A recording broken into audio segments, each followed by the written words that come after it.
Hey, what's up guys? I'm Cliff Blazinski and I'm design director here at Epic Games, and you're about to see exclusive and never before seen footage of Gears of War 2's multiplayer. Now the first Gears was a success online, everybody plays it, they're still playing it, but we wanted to really take the game to the next level, and we have many more new multiplayer modes, we have new characters, we have new arenas, new execution moves. It's really a whole new game, and I think you're really going to like it, so let's check it out.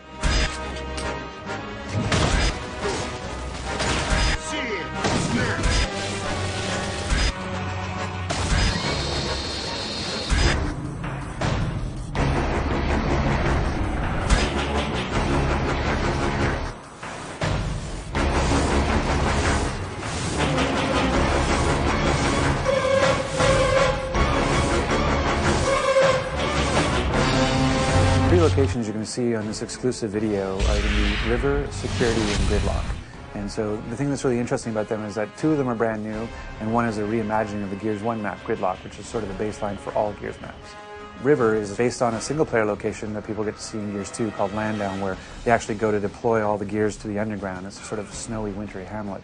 It's a beautiful setting where there's beautiful violence as well. The final location is a map called Security, which is a mysterious COG outpost with laser fences and laser turrets, in which players have to deactivate said turrets and lasers in order to acquire some of the bigger, better weapons.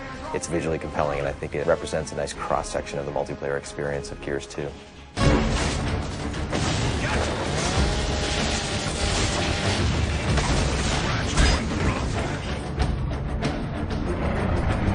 For Gears of War 2 multiplayer, there's a bunch of new things, and one of the biggest ones actually is that we've increased the player count. So we wanted to make Gears 2 multiplayer bigger, better, and more badass. One of the easiest primary ways we could do that, bang for buck, is to go to 5-on-5.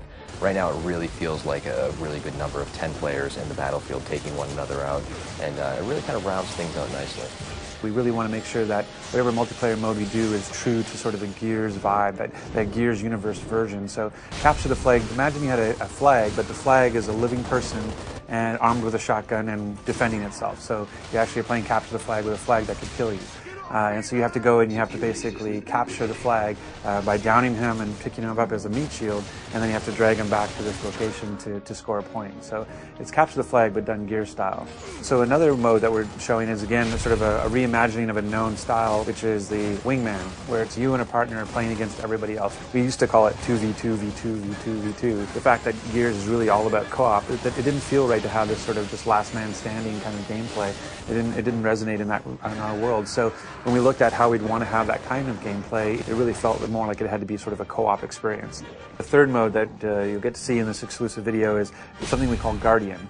And really what it is, it's Assassination 2.0, where Assassination was a mode we had in Gears 1, and that we actually fixed it or tweaked it a little bit in a title update to try to make it more fun.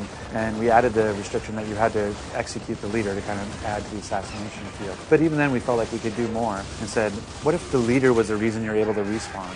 So as long as the leader is alive, your teammates can respawn, but as soon as the leader dies, then it's basically like Warzone. As soon as you die, you're out. By just making that simple little change, we were able to kind of create this whole new sort of feel to Guardian.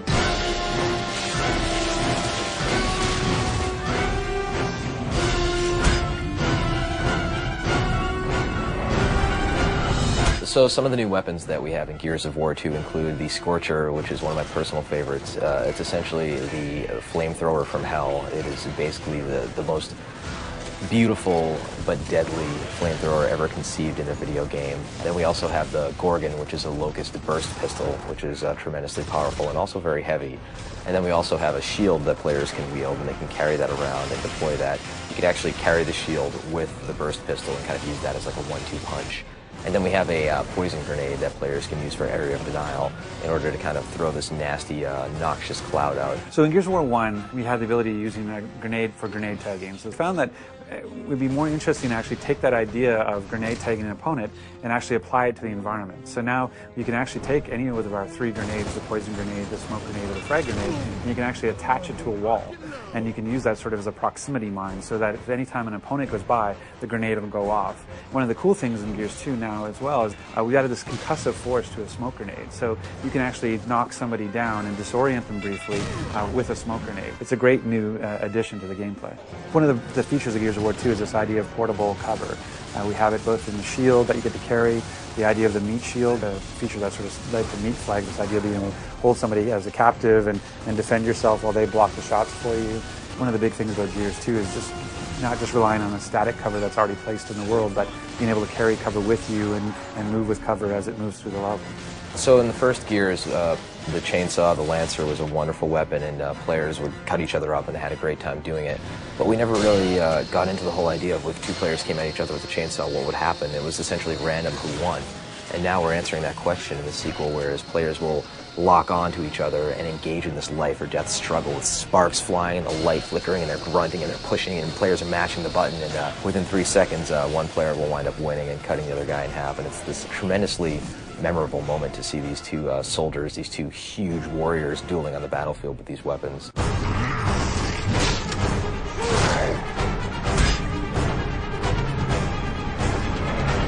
In Gears 2, when you knock somebody down but not out, first of all, they can try and crawl away from you. But if you do happen to get a hold of your enemy, you can first take them hostage, which is called meatbagging them, so you're kind of holding them as a human hostage, human shield. You can also finish them off by then breaking the character's neck and dropping them on the ground. Or if you want to, while the foe is crawling away, you can hit the Y button to do an execution. And there's all sorts of crazy ones, from using the long shot sniper rifle like a sledgehammer, to using the torque bow to popping the enemy's head off, to climbing on top of them and just beating the crap out of them. So there's just tons of them there this time around, and they're a great way to finish off the round and get your buddies cheering on Xbox Live. So in Gears 1, we found that a lot of players felt that evading towards their foes, rolling essentially, and shotgunning at the end of that evade was an effective technique. And that really wasn't the game that we envisioned, so we hooked in this idea of stopping power, whereas players get shot and they actually will slow down progressively with more bullets, so that players can no longer just run blindly at each other, gladiator style. They actually have to be a little bit more tricky and use the cover system and flank and deal with suppressing fire from their buddies in order to really earn their kills this time around. Gears 2 is bigger, better, and more badass, and the multiplayer most certainly shows that. We have amazing new game modes. We're shipping with at least 7. We have great new multiplayer arenas. We have nasty new weapons, grisly new executions, a larger scale of the multiplayer, and I think players are going to be pleasantly surprised with the complete package that we're delivering for them.